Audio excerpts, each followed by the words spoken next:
ताज्या बातम्यांसाठी ABP माझाला subscribe करा आणि बेल आयकॉन प्रेस करा। दिल्लीत आज शेतकरी आंदोलनाचा 8वा दिवस आहे। नव्या कृषी कायद्याविरोधात एकीकडे शेतकऱ्यांनी दिल्लीला वेढा दिलाय, तर दुसरीकडे दिल्लीच्या विज्ञान भवनात केंद्रीय मंत्री आणि शेतकऱ्यांमध्ये गेल्या 6 तासांपासून चर्चा सुरू आहे। या बैठकीत शेतकरी कृषी कायदा रद्द करण्याच्या मागणीवर ठाम आहेत। कृषी कायदे रद्द केल्याचं लिखित स्वरूपात देण्याची मागणी शेतकऱ्यांनी सरकारकडे केली। बैठकीदरम्यान 15 मिनिटं जेवणाचा ब्रेक झाला। सरकारकडून शेतकऱ्यांची जेवणाची सोय करण्यात आली, मात्र शेतकऱ्यांनी जेवण नाकारत आपल्या लंगरमधल्या जेवणाला पसंती दिली। जेवणानंतर पुन्हा बैठक सुरू झाली आणि आता सरकार आपली बाजू मांडत आहे। आपण जाऊयात दिल्लीला। आपले प्रतिनिधी माझा सहकारी प्रशांत कदम आपल्या सोबत आहेत। प्रशांत, साधं दुपारचं जेवण ही साधी प्रथा असते, सरकारी कार्यक्रमामध्ये जेवणाची व्यवस्था असते, पण ती सुद्धा नाकारत लंगरमधलं जेवतायत। आपण समजू शकतो प्रशांत, किती तीव्र भावना आहेत शेतकऱ्यांच्या, काय सांगशील? नक्कीच प्रसन्न, खरं तर ही जी कृती होती ती प्रतिकात्मक होती आणि याच्यातून हे दिसतंय की सरकार आणि आंदोलक शेतकरी यांच्यामधली जी दूरी आहे, ज्याला अंतर म्हणतो आपण, ते किती आहे आणि अजूनही विश्वासाचं नातं जे आहे ते बनलेलं नाहीये।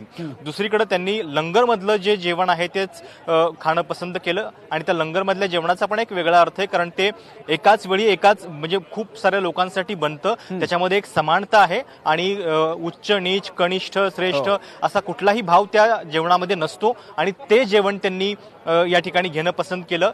याच्या आधीची बैठक झाली होती त्याच्यामध्ये सुद्धा त्यांनी सरकारचा चहा सुद्धा नाकारलेला होता। ज्यावेळी सरकारने त्यांना चहा ऑफर केला तेव्हा त्यांनी सांगितलं होतं की तुम्ही काय आम्हाला चहा पाजताय, आमच्या लंगरमध्ये येऊन आम्ही तुम्हाला गरमागरम जिलेबी जी आहे ती खाऊ घालू। मुळामध्ये सरकारचं मीठ खायचं नाहीये, ही जी एक भावना आहे आणि ही एक कट्टर कडवी अशा पद्धतीची भावना शेतकऱ्यांमध्ये आहे, कारण त्यांना माहिती आहे की या संपूर्ण आंदोलनामध्ये हे आंदोलन त्यांच्यासाठी किती महत्वाचं आहे आणि त्या दृष्टीनं हा संदेश जो आहे तो महत्वाचा होता। आता दुसरी गोष्ट, आजच्या मीटिंगमध्ये काय चालू आहे, गेल्या 7 तासांपासून ही बैठक चालू आहे। विज्ञान भवनामध्ये सगळे बाहेर प्रतीक्षा करतायत की आज नेमकं काय होणार याची।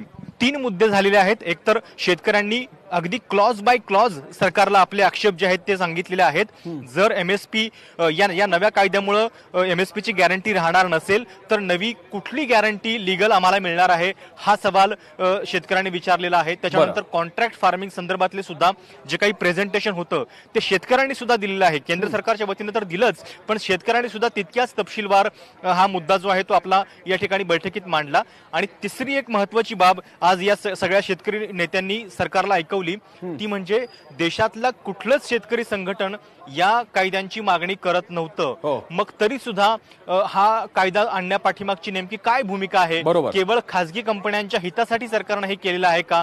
आणि आपल्याला माहितीये प्रवास कसा झाला, ऑर्डिनन्स काढण्यात आला होता थेट, त्यावेळी सुद्धा चर्चा झालेली नव्हती शेतकऱ्यांसोबत आणि हे सगळे आक्षेप जे आहेत ते शेतकऱ्यांनी आज नोंदवलेले आहेत।